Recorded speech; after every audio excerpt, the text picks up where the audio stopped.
Welcome to the Human Capital Innovations Podcast. We're your source for personal, professional, and organizational growth and development, where we share original research, explore industry trends, and interview executives and thought leaders from across the globe. We hope you join us often for practitioner-oriented content around all things related to leadership, HR, talent management, organizational development, and change management. Maximize your personal and organizational potential with Human Capital Innovations Podcast. Do you enjoy the Human Capital Innovations Podcast? Please subscribe, leave a review, comment, share, and consider supporting the podcast on Patreon, even at the producer and sponsorship levels.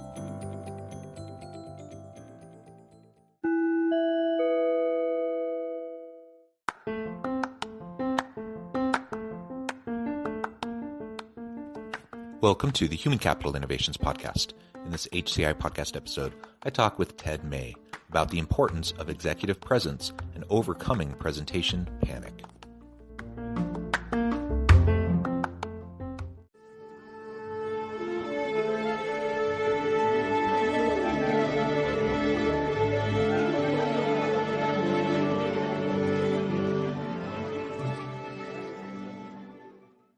Ted May, welcome to the Human Capital Innovations Podcast. Thanks, John. It's a pleasure to be here. Thanks for the invite. Yeah, it's a pleasure to be with you. We've been preparing for this episode for a long time, and it's great to finally meet you and have the chance to chat with you in the pre-interview. Today, we're going to be talking about executive presence and overcoming presentation panic. And I have to admit, these are both things I need to work on. And so I'm super excited, selfishly, I'm excited to have this conversation, but hopefully it'll be super helpful to listeners as well. Ted is joining us from the Virginia area. I'm south of Salt Lake City in Utah. And as we get started, I wanted to share Ted's bio with everybody. Ted May specializes in executive presence and presentation development. He's an affiliate faculty member in 3 master's degree programs at George Mason University's Graduate Business School, leads workshops on stage presence for executives at the Studio Acting Conservatory, and has corporate and individual clients as a consultant. He is the author of Presentation Panic: How to Deliver a Successful Business Presentation. Wonderful background. Anything else that you would like to add to your context or personal story before we dive on into the topic for today? Sure, that's all correct. Thanks, John. What I'd like to begin with is a brief anecdote or story that helps to describe how I came to be here today talking to you. I had about a 30-year career as an executive in the media, entertainment, and technology space, senior executive, mostly in product development, product strategy, business development, corporate strategy. And the tech company that I was working for had engaged a local business school, whose name shall remain anonymous, to come in, as they so often do. You invite a class on business strategy to come into your company, do a review, and then present the results as a class project. And so they had engaged a company to do this. They came in, did their work, and then they needed an executive to come in and sit in and view the results that the team had come to the company to present. And so I had an hour to spare, at lunch, and they called me and said, "Would you come in and do this?" I said, "Sure." So I went in.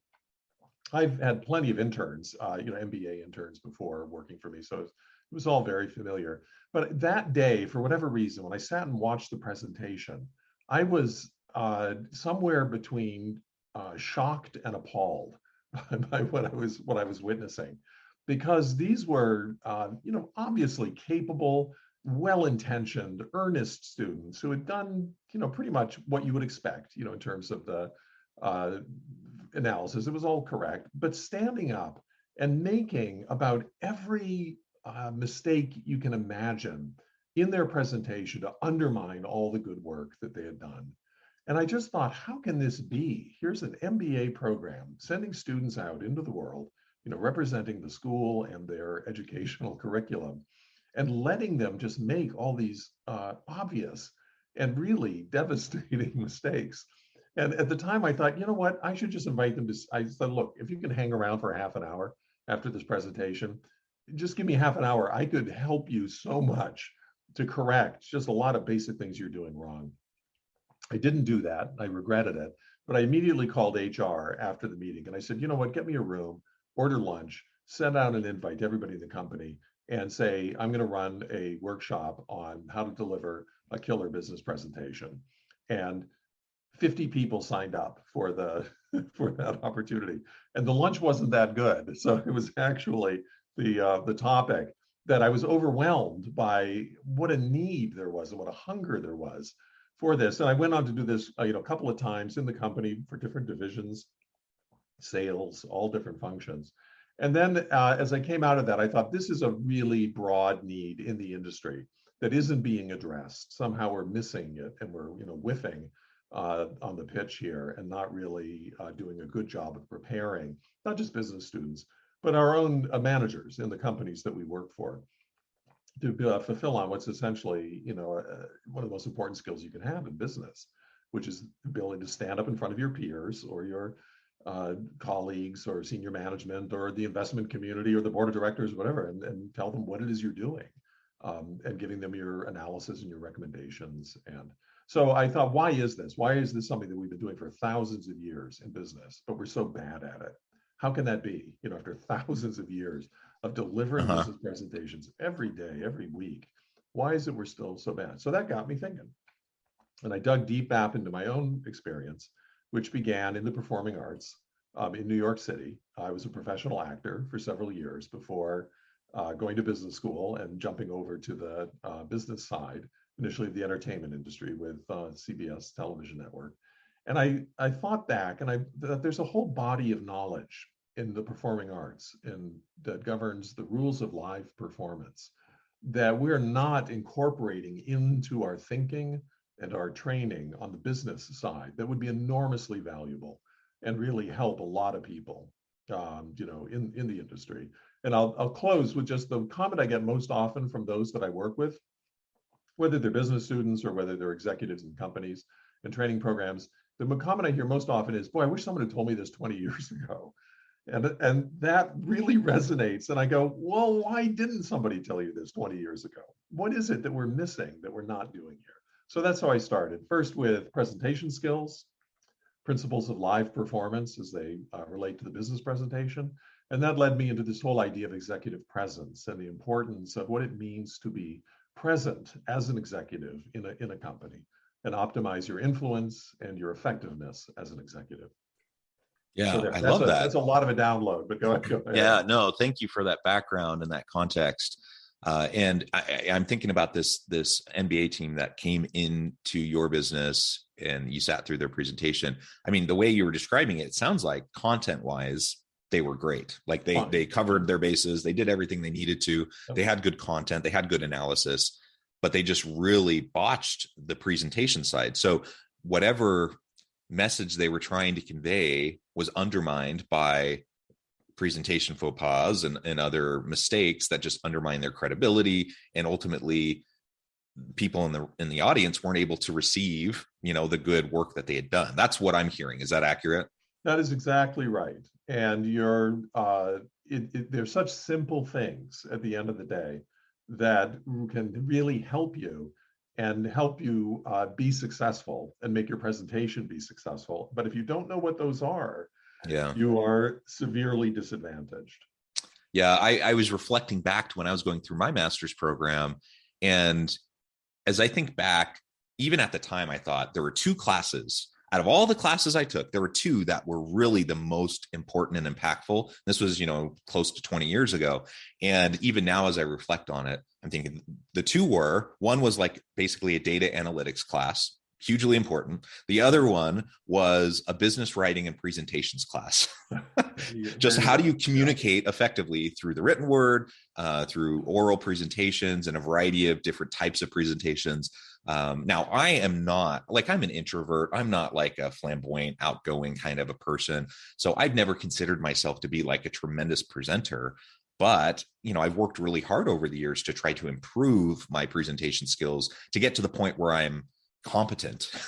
I may never be the most dynamic speaker in the world, but I think I'm pretty effective overall. And I've worked hard at that. And to your point, that's something everyone needs to focus on. Otherwise, it's going to be derailer to your career. You can be the smartest person in the room, but if you can't communicate it effectively, it's all going to be lost. Yep.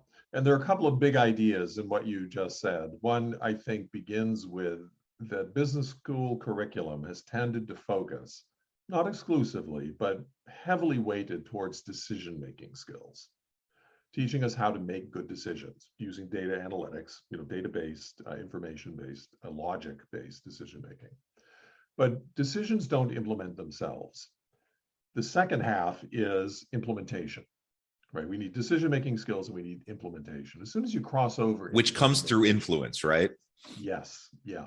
Our engagement, with others in the workplace, because business is still, a human enterprise and it's a team sport, and we have to learn how to engage audiences. What I say, reach an audience, transform their thinking, change the way they think about something, and third, move them to action to get the desired response. Not just the reaction, but the desired response, that we want from an audience. And how you do that is something that in business schools we've tended not to focus on. Maybe there's a class, but it's certainly not 50% of the curriculum. The second thing that's interesting, I think, is that we tend to think of it as an individual problem. Like, ooh, that person's not very good at presentations. They should go and get help. Something that they should do on their own. We don't recognize it as an organizational problem.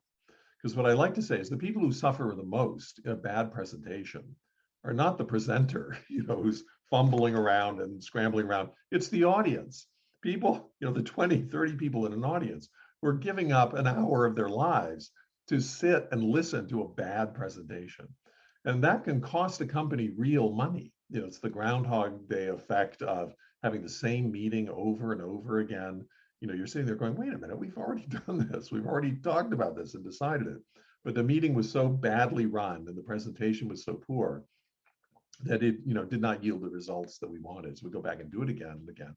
And that can cost, the calculations I've done conservatively and modestly, like a 500 person company or division, that can really, if you add up executive time, the cost of executive time for that can cost $1 million a year easily off the bottom line. That's, right off the bottom line of just wasted time, if time is money. And so that is something that the companies should be thinking more about addressing as an organization, not just leaving it up to the individual.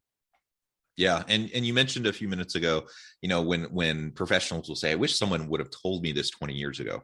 Well, there's a couple things. One, they may have heard it 20 years ago, but they weren't fully engaged and listening and paying attention. Or, and maybe connected with that, is they may have been taught it 20 years ago, but the presentation was so bad, it didn't sink in. Yes, right. That could very well be. Anyways, I think this really feeds in. We've all sat through horrible presentations, horrible trainings, and terrible meetings, right? And when we talk about presentations, I think sometimes people think that's a formal, like TED Talk kind of a presentation, or it's a formal, you have a PowerPoint, you're up in front and you're doing a pitch.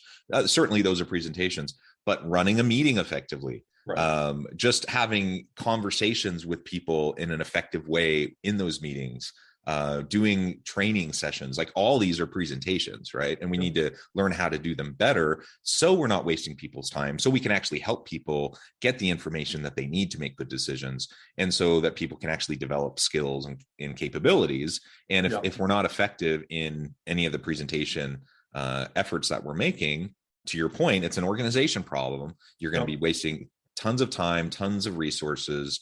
People aren't going to be as effective. They're not going to be as productive, on and on and on. And they're not as satisfied, well satisfied with their job, with their career. They don't have a feeling of agency, in what they do. They can feel like they're just victimized by a hierarchical, organization where they're just, given marching orders, and they see their jobs as task lists, to-do lists, more than active engagement and a kind of bring a creative energy, to their jobs. And that's what leads us into this whole idea of executive presence, what it means to be present as an executive, not just present in mind, but physically present in the workplace. And so what I say there is, what we're really trying to figure out is how we write, how we speak, and how we occupy space, physical space and virtual space, in a way that we use space as a medium to maximize the influence we have and lead people not just to be good decision makers, but to be implementers of those decisions, to see roles for themselves, and to Yeah. eagerly adopt and play those roles and carry. I've seen many strategies fail, business strategies fail, not because they're bad strategies. They fail at implementation. They fail at execution because we just assume that, okay, there's the decision, go make it happen, make it magically happen. And we don't translate that into a real opportunity for audience engagement. And again, to invite them to play a role in the organization. Yeah. And that begins with understanding what our role is. What is the role of an executive? Ownership and buy-in is essential for implementation, especially for large-scale change. Anything that's going to take, a long time, you have to just have across the board buy-in and connection to the decision that's been made. And I think that's where so many leaders fail in their effectiveness.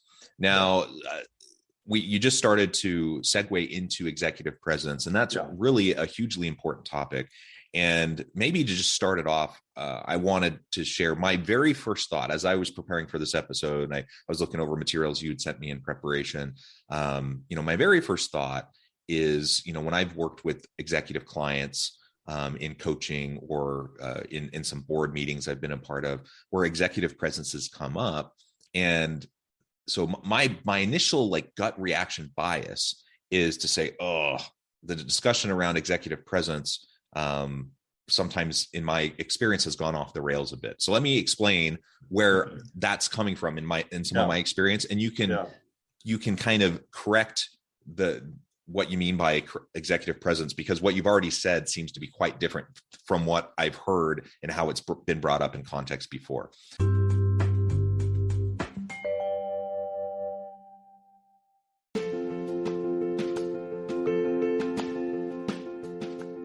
Check out my new book, The Future Leader, Creating and Transforming Next-Gen Organizations. Stemming from 2 decades of professional experience and over 600 in-depth interviews with executives, thought leaders, and scholars from across the globe, The Future Leader will help you explore the ordinary, everyday actions that will help you to prepare to lead in the future of work, to respond to an uncertain future, and to produce extraordinary results for individuals, teams, and organizations.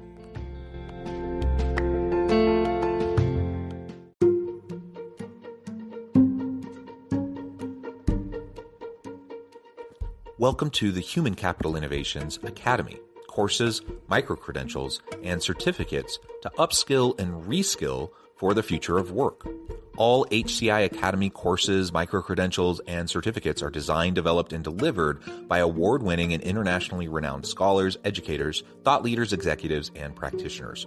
Our courses, micro-credentials, and certificates will help you make your mark on the future of work and make an immediate impact in your organizations. Check out the HCI Academy and our many course offerings and certificates to upskill and reskill for the future of work.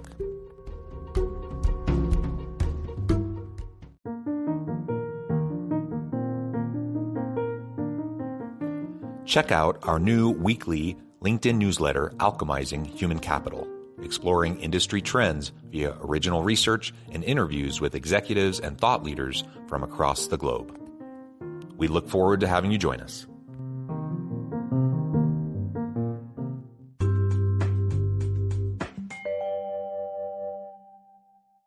First of all, you said executive presence is how we are in space and how we use that space as a leader. I think that's absolutely right. That's hugely important. You also talked about being present in the moment with the people you are interacting with. I think that's hugely important. What I've heard when I've worked with executives, and I remember one particular time I was on a board of directors, and so I was in this meeting, and we were having a conversation around the CEO, and there was question about the strategy and question about the implementation, and honest discussion about, is this person the right person moving forward, and it ended up. The conversation ended up moving into executive presence. And frankly, I was a little bit uncomfortable with the way it was going because this particular CEO, strengths, weaknesses, there were good things, bad things. In my mind, there were plenty of things we could talk about that were more important and impactful on their ability to be successful than kind of this narrow view of executive presence as it was being expressed. And in the minds of many people on the board, they were saying this person isn't outgoing enough. This person doesn't exude enough confidence. This person isn't charismatic enough. This person, on and on, those types of things. And I'm thinking, well, there's all sorts of different leadership styles and approaches. And, the great man theory of leadership, where you have to be like this tall, powerful looking man, that's been long debunked, right? That's silly. And so those sorts of things in some people's minds, when they think of executive presence, that's what they think of. And in my mind, that holds no water. So correct my understanding, or perhaps the conversation that was happening in this boardroom on this particular day, and how that differs from perhaps your conception of executive presence and why it's important. Sure. The admonition I always begin with is there's no right way or correct way to write, speak, and occupy space, and move in space. There's only the optimal way for you to do it, to maximize your influence, using the tools and skills and talents that you have, that you're often strangling and, or suppressing and not using. So part of it is making someone aware and opening up for them an understanding, and most importantly, an experience of what they could be doing that they're not doing, that they're either taking for granted, or they don't think it's that important, or they have never been invited to do that. They don't know how far they can push the envelope, or where, and things that seem really risky and scary to them, it's because they've never done it before. It's like riding a bike the first time, right? But once you know how to ride a bike, it's liberating, and you can go and, way, way far beyond. So the kinds of things that you describe too are very superficial, sort of the outward shows, and not really addressing what's coming from inside the individual, what their orientation is, what their motivation is, what their objectives are. And those are things that help define us in physical space, that if we're not connected with those or using those, effectively, we're at sea in real space. It's like, what are we doing? And what you find out is most people don't know what they're doing. They don't have a notion of what it is I'm supposed to be doing at this moment, except in a very superficial way. If you look at a lot of the academic research that's been done on charisma, in particular, which is one of my favorite topics, it's all very much like, well, charismatic people move their hands when they speak. They have, musicality in their voice, changes pitch and up and down, and they speak with emphasis on certain words. And if you do all those things, you start looking like a Walt Disney World, automaton. They really have nothing to do with charisma. Just because my voice is going up and down and I'm using gestures and I'm smiling, and doesn't mean I'm charismatic at all. And so what I've spent a lot of time thinking about is, they're very simple formulas in my mind that help people think about what is presence, what is stage presence. And if I were to ask you that question, just put you on the spot, what is stage presence? What would you say? Yeah, good question. I mean, being fully aware of your surroundings and your positionality within those surroundings and your relationship to others, on stage with you. That's what first comes to mind.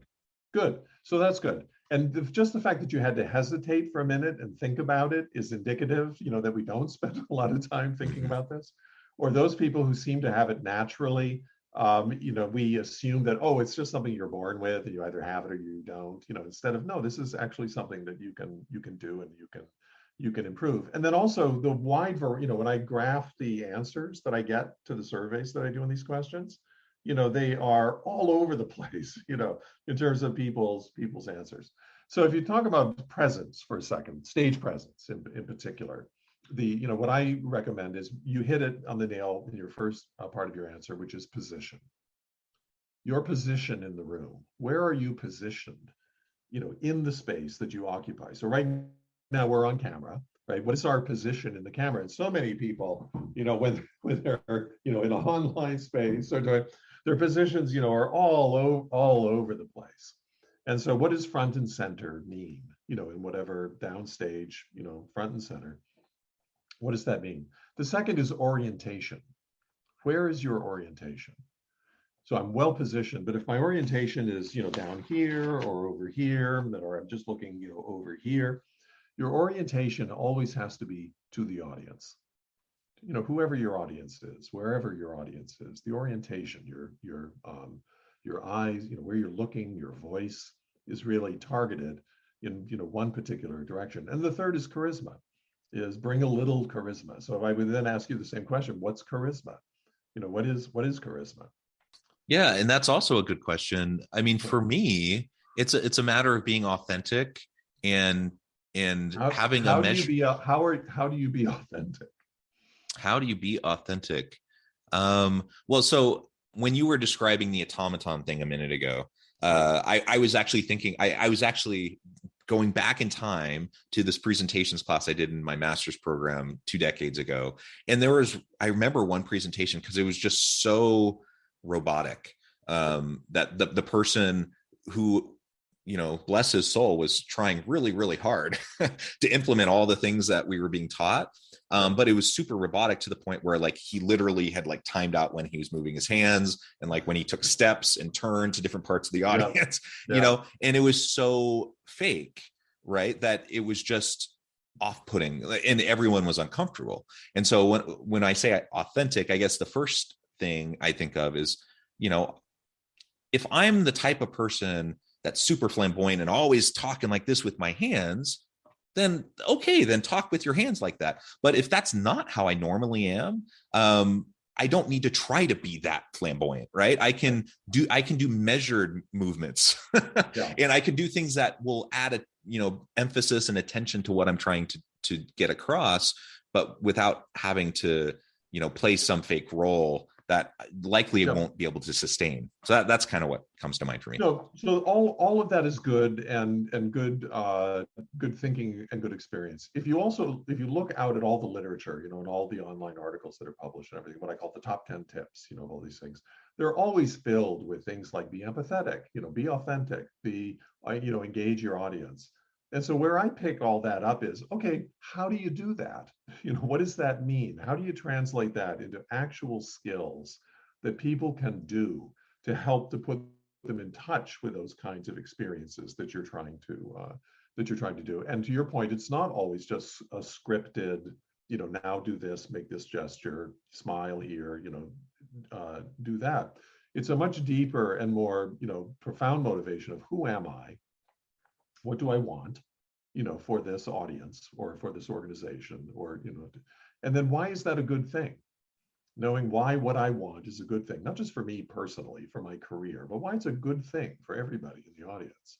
And so if you begin much deeper, with an understanding of who I am, who am I, why am I here, what brings me here, why should you listen to me, why should you spend any of your time, valuable time listening to me, what is it that I want to do, that I would like to see happen, and why that's a good thing. That kind of a core beginning is very different from well, here's my to-do list, and here's my, here's what the takeaway is from the end of the meeting, and here's what, and a very, sort of functional into much more of an experience that is ultimately much more productive and engaging for everybody involved in the process. Or in the experience is the way I really, really say it. Presentation anxiety is a big part of presence, right? Sure. And most people have some level of anxiety around presenting. About 70% of people do. And those who don't should. Yeah. It's healthy to have a certain level of just a little bit of stress and anxiety, but you get settled in, and there's techniques to deal with that. But one thing I try to remind myself anytime I'm doing some high profile presentation or high stakes meeting or something like that, I want to be effective. I try to be prepared and everything, but I also try to remind myself, especially if I'm up in front of a big crowd, what's my goal? And you kind of hit on this a minute ago. What's my goal? This isn't really about me. And if it's about me, there's going to be a problem, right? Yep. But if it's not, if I recognize it's not about me, it's about them, and it's about helping them to receive whatever I'm trying. That will help me be more genuine and authentic. That will help me be more strategic and purposeful in a way that will ultimately have a higher chance of resonating with the audience, whatever that dynamic might be. Absolutely. It's not that I love that you said that without prompting. It's not about you at the end of the day, right? It's not about you. It's about your message. It's about the important information that you have for your audience, information that they need in order to do their jobs and do their jobs better. And you have one job as the messenger, is to deliver that message to it, and not be constantly thinking about measuring yourself against some artificial and superficial, measure of success.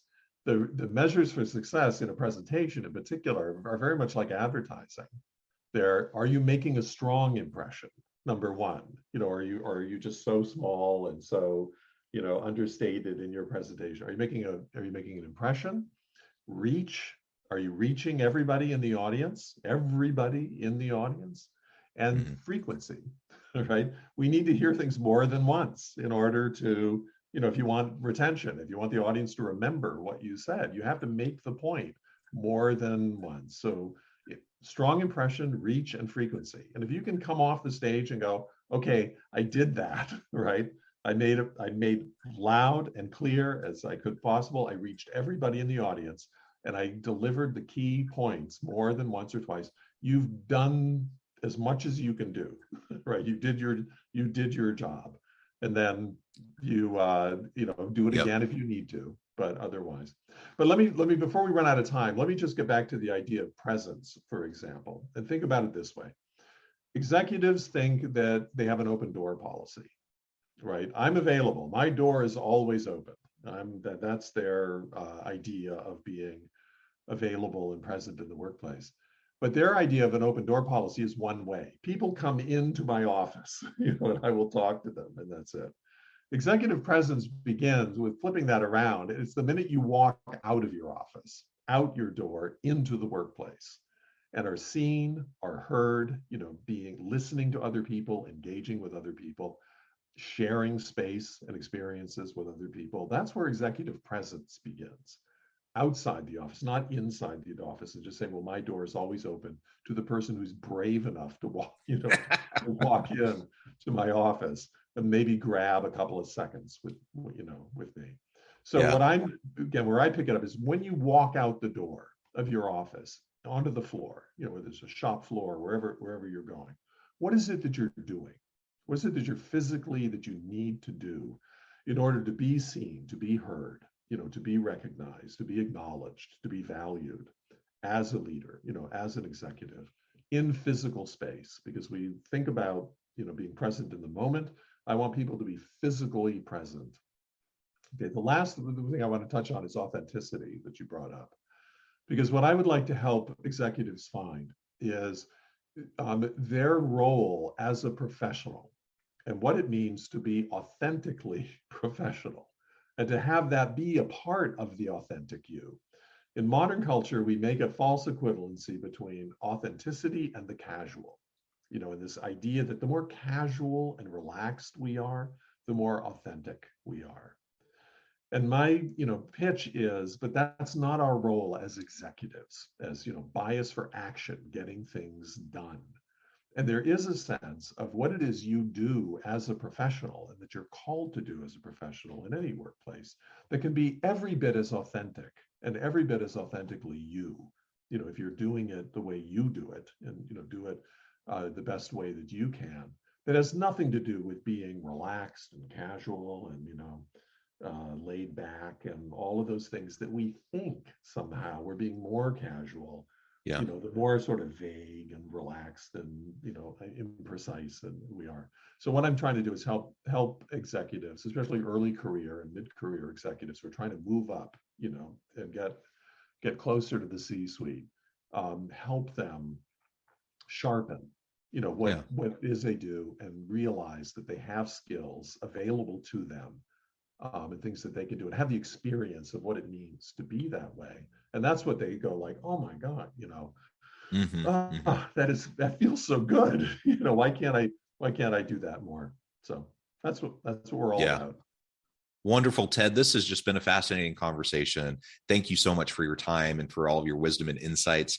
I note the time, and I'm going to have to let you go here in just a minute. But before we close, I wanted to give you a chance to share with listeners how they can get connected with you and find out more about your work. Yeah, so like everyone else, I do have a book called Presentation Panic: How to Deliver a Successful Business Presentation. It's not public speaking. It's not, wedding toasts, and it's like business, relentlessly focused on business. It's on Amazon. Check it out. Find me on LinkedIn. I'd be happy to have you come up to speed on some of the workshops that I run on stage presence for executives.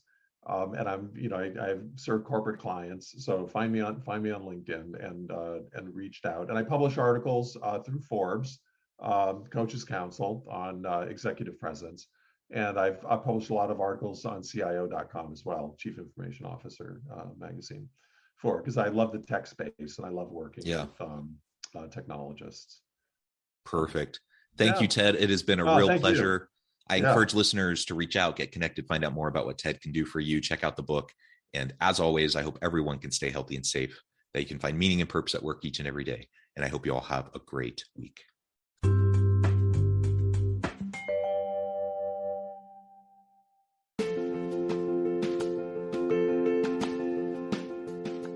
Bluer Than Indigo Leadership, the journey of becoming a truly remarkable leader. Early in my adult life, I learned about an Asian proverb that translates as bluer than indigo. If you think about the color indigo, it is a brilliant, deep, and vibrant blue, what some would call the bluest of blues. To have something that is bluer than indigo is rare and truly remarkable. Contrary to popular myth, there is no one-size-fits-all or cookie-cutter approach to effective leadership. There is no silver bullet, no secret sauce, no go-to model that will solve all of your problems. The truth is, great leaders have all had their unique strengths and flaws, and have all had to discover and then pave their own distinctive path in their life's journey to fulfill their leadership potential. Bluer Than Indigo Leadership will help you discover your own path and explore those ordinary, everyday actions that will help you respond to an uncertain future and produce extraordinary results for individuals, teams, and organizations.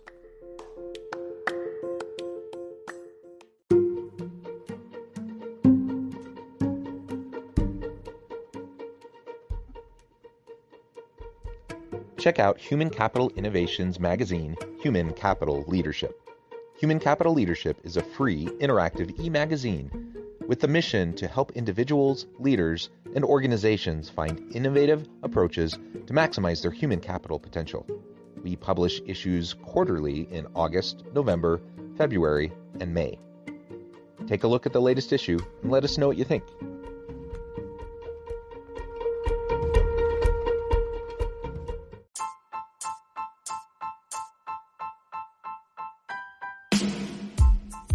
The Alchemy of Truly Remarkable Leadership. Ordinary, everyday actions that produce extraordinary results. Consider how the nature of work has shifted over the past 50 years. With increased globalization, rapid technological advancement, and the shift in economic composition, the average job of today looks very different than the average job of 50 years ago. What will the jobs and organizations of tomorrow look like? Moreover, what does this all mean for organizational leaders? What are the core competencies and capabilities of organizations and their leadership that are prepared for continued disruption and geopolitical and socioeconomic shifts? Regardless of what the future holds, increasingly, leaders need to be socially minded, data-driven, decisive, champions of talent, and disruptors of the traditional notions of leadership, teams, organizations, and work. The Alchemy of Truly Remarkable Leadership will help you to explore your own leadership competencies and capabilities and consider ways to apply and implement them into your workplace and personal life.